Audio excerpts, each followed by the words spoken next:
Lease on my ex-husband's mother's apartment runs through my bank account.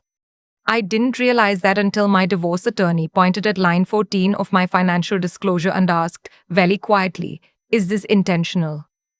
It wasn't. Nothing about the last 4 years had been intentional. It had just accumulated. The way debt accumulates when you're not looking. The way a family, not even your own family, can slowly become your entire financial responsibility while everyone acts like that's perfectly normal. Let me back up. My name is Margot. I'm 31 years old. I work as a senior compliance analyst at a healthcare consulting firm in Charlotte, North Carolina. I make good money. I always have, even before the promotion 2 years ago that bumped my base salary past $90,000, plus a performance bonus that last year came out to $63,000. I know what you're thinking. The same thing the comment section of every story like mine thinks. How does someone like that end up broke? The answer is not one big decision. The answer is 100 small decisions made by people who had learned over years that I would always say yes. My ex-husband. I'll call him my ex because that's what he is, and he doesn't deserve more real estate than that in the story. Was charming when I met him. Genuinely. He had this way of making you feel like the most important person in the room, which I later understood is a skill some people develop specifically because they need something from everyone they meet. We got married when I was 27, he was 32, he worked in sales, or he had worked in sales, before the company downsized, which happened about 6 months before our wedding. He told me it was temporary. He told me a lot of things were temporary. His mother lived 40 minutes away in a 2-bedroom apartment in Concord. His younger brother, 28 years old, fully able-bodied, with a degree in business administration he had never once used, lived with her. Neither of them worked. His mother had taken early retirement at 59, citing back problems that never seemed to interfere with her ability to drive to the casino twice a month. His brother had been between opportunities for going on 3 years. Within 4 months of our wedding, I was paying their rent. It started the way these things always start, as a one-time favor. His mother called on a Tuesday night saying the rent was due Friday and she was $400 short. My ex looked at me with this expression I would come to recognize. Not quite pleading, not quite guilting, something precisely between the two, and said, "It's just this once." $400 became $600 the next month because the complex had raised the rent. $600 became the full amount, $1,400, when his brother's contribution to the household stopped entirely. By month 8 of our marriage, I had set up an automatic transfer on the 1st of every month. $1,400 straight from my checking account to his mother's landlord. I told myself it was fine. We were family. That's what family does. I also told myself a lot of other things that were not true. My ex did eventually find work, a part-time position at a sporting goods store that he described as beneath him constantly, but kept because I think he liked having somewhere to go during the day that wasn't our apartment. He brought home maybe $1,200 a month after taxes. He covered his car payment and his phone bill and considered himself square. Everything else, mortgage, utilities, groceries, his mother's rent, the $700 a month we were sending his brother as a loan, came from me. I don't want to make myself sound completely passive in all of this. I said things, I raised concerns. Once, about 14 months in, I sat down with a spreadsheet and showed him exactly what I was contributing versus what he was contributing, and I said, "Clearly, this is not sustainable." He looked at the spreadsheet for a long time and then he said, "I didn't realize you were keeping score," in a tone that made me feel like I had done something wrong by using mathematics. After that, I stopped showing him the spreadsheets. I just kept making them, alone, late at night, and feeling the low-grade panic of someone watching water rise very slowly in a room with no door. Here's what finally cracked it open. My company does annual reviews in October. Last October, I found out I was getting a significant raise, a title change, a bump to 104,000 base, and the possibility of an even larger bonus the following year. I was sitting in my car in the parking garage after the meeting, and I cried, not from happiness, from relief. The relief of someone who has been quietly drowning and just saw a rope. I made the mistake, and I understand now exactly why it was a mistake, of telling my ex that night over dinner. I didn't give him exact numbers. I said it was a meaningful raise. I said I was really proud of it. I said I thought it meant we could finally start paying down some debt. Maybe even save for the things we'd talked about. A real vacation. A starter investment account. Eventually a house that was actually ours instead of something we were renting while we hemorrhaged money to other people. He smiled and said he was proud of me. 3 days later, his mother called to say she was thinking of upgrading to a two-bedroom with a second bathroom. The new place was $1,800 a month. Had I heard anything about that raise? I sat with that phone call for a long time after we hung up. The way she asked it. Had I heard anything about that raise? Not congratulations. Not how are you doing, Margot. She had heard a specific number. She didn't say that. But the way she asked made it obvious she had. And she was already doing the math on how much of it she could access. I didn't say yes, but I also didn't say no. I said I needed to talk to my ex first, which he and I both knew was not a no. That night, while my ex was watching television, I opened my laptop at the kitchen table and I started doing something I probably should have done a year and a half earlier. I started actually looking at where our money was going. Not just the transfers to his mother, everything. It took me about 2 hours. By the end of it, I had a document that I still have saved on my personal hard drive, and it shows that over the course of our marriage, 22 months at that point, I had contributed approximately $112,000 to our shared expenses and his family's expenses. His total contribution, including his part-time income, was just over $19,000. I looked at that number for a long time. And then I opened a new browser tab and I started researching divorce attorneys in Charlotte. I want to be clear, I didn't make any decisions that night. I wasn't dramatic about it.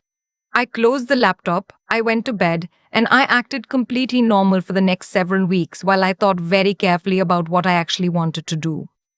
What I kept coming back to was this. I was 31 years old. I had worked hard since I was 16. I had put myself through college on a combination of scholarships and part-time jobs and one very small, fully repaid student loan. I had built a career that I was genuinely good at. And I was sitting in a rental apartment in Charlotte writing checks to sustain 3 adults who had never once asked if I was okay. The decision, when it finally solidified, felt less like a dramatic realization and more like a door closing quietly. Click.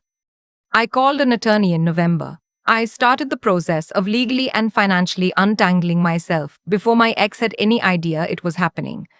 I opened a new personal checking account at a completely different bank. Not the one we used jointly, not the one his mother's autopay came from.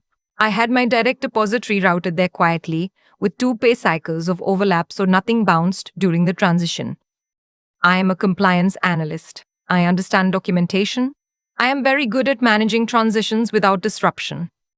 My attorney, who is excellent and worth every dollar, advised me that because we had no children and the shared assets were limited mostly to furniture and a joint account that I had been the primary contributor to, the process would be relatively straightforward.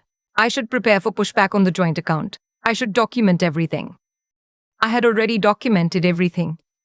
Here's the part I haven't told anyone in my real life, because when I do, they will immediately ask why I didn't act sooner, and I don't have an answer that satisfies that question. For the entire month of November and part of December, I was going through a divorce process while still living with my ex, still making the transfers to his mother, still acting like everything was fine. It is a strange thing to do. It requires a kind of compartmentalization that I didn't know I was capable of. I would sit across from him at dinner and listen to him talk about his brother's latest scheme to start a dropshipping business. And I would nod, and I would think, 42 more days. The papers were filed in early December. He was served on a Wednesday morning after I had already left for work. My attorney called me at 11:15 to confirm. I was in a meeting when my phone buzzed, and I excused myself to the hallway and stood there in the fluorescent light, reading the confirmation text, and I felt, not triumph. Something quieter than triumph. Something more like, of course. He called me 14 times that day. I let them all go to voicemail. That evening, I stayed late at the office, and when I finally drove home, it was past 9 o'clock, and he was sitting in the living room with his arms crossed, and this expression on his face that I can only describe as genuinely confused, like he had never considered that a door could be closed on him. I told him my attorney had advised me not to have substantive conversations without counsel present. I went to the bedroom. I locked the door. We had never locked that door before in 2 years of marriage, and the click of that lock is something I still think about sometimes. And I slept better than I had in months. He moved out 2 weeks later, after I pointed out, through my attorney, that my name was the only name on the lease. His mother called me the day after he left. She wanted to know what was going to happen with the rent. I told her with great care and very few extra words that the automatic transfer would be stopping at the end of the month. She said that wasn't enough notice. I said I thought it was. She said she expected more consideration from me after everything she'd done for us. I genuinely could not identify a single thing she had done for us, and I decided not to try. His brother called me twice. I didn't answer either time. January 1st, the transfer didn't go out.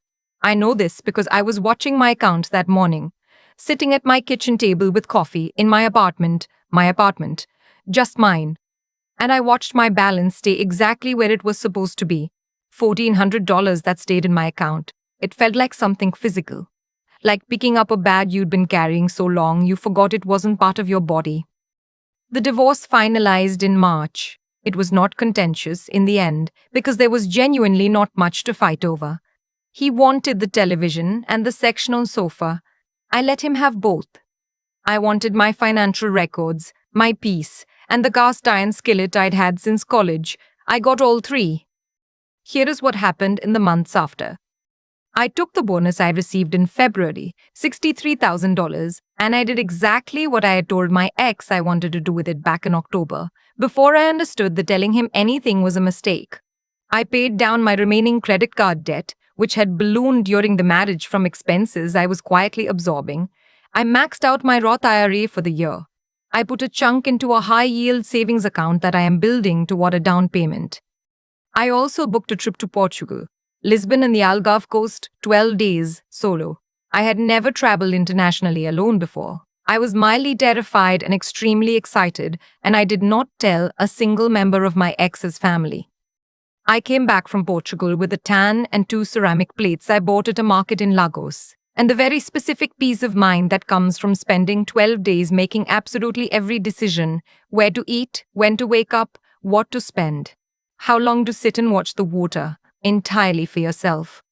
I came home to an apartment that smelled like the candle I'd left burning and felt like mine. The last contact I had with my ex-mother-in-law was a voicemail she left me in April, 3 weeks after the divorce finalized. She said she wanted to talk. She said she hoped there were no hard feelings. She said she had always considered me family. I listened to it twice, and then I deleted it because I understood something that took me too long to learn. People who consider you family while treating you like a financial resource are not, in fact, treating you like family. They are treating you like a resource with feelings, which is worse because the feelings are what keep you from noticing. I noticed. I'm 31 years old. I have a retirement account that is actually growing. I have a savings account I contribute to every single month. I have a cast iron skillet that is perfectly seasoned and a trip to Japan I'm planning for next spring and 0 automatic transfers leaving my bank account for someone else's rent. I tell this story not because I need anyone to validate the decision. The decision was right, and I knew it was right the moment I made it. But because I sat in that kitchen for 2 years doing math at midnight and feeling like there was something wrong with me for counting. There wasn't. There is nothing wrong with counting. There is nothing wrong with knowing exactly and precisely what you have contributed and what has been taken. The door closed quietly. And on the other side of it, for the first time in years, the numbers finally added up. The thing I keep coming back to, now that enough time has passed to actually think clearly, is how long I confused generosity with goodness. I was generous. I transferred money every month without being asked twice. I canceled plans when someone needed a favor. I absorbed expenses without putting them on the table because I didn't want to seem like I was keeping score. And for a long time, I told myself that made me a good person, a giving person, someone with real values. But generosity without discernment isn't a virtue, it's a vulnerability. And the people around me, my ex, his mother, his brother, had learned very early that my generosity had no flaw, that I would bend before I would break, that I would recalculate before I would refuse, That's not something they figured out overnight. That's something I taught them slowly, by never once saying, "This is the line." What I had to learn. And I learned it late, sitting at a kitchen table at midnight with a spreadsheet I never showed anyone, is that real integrity includes the integrity you have toward yourself. It includes knowing what you've contributed, what's been taken, and whether those things are in any honest relationship with each other. I had been so focused on being the kind of person who didn't make things difficult that I had completely stopped asking whether things were fair. Those are not the same question. I had answered one of them for years and never asked the other. The intelligence part of all of this, and I mean practical intelligence, the kind that actually protects you, is understanding that love and obligation are not synonyms. I loved the idea of being someone's family. I loved the feeling of being needed. But I was not thinking clearly about what it actually cost me, or whether the people receiving it understood its value, or whether any of it was building towards something real. I was running a household on a feeling instead of a plan. When I finally sat down and did the actual math, the numbers were so stark they were almost funny. $112,000 contributed by me, $19,000 by him. I had not done that math because doing it would have required me to act on it. I chose for a long time not to know. That was not wisdom. That was avoidance dressed up as peace. The hardest part was the follow-through, not the decision.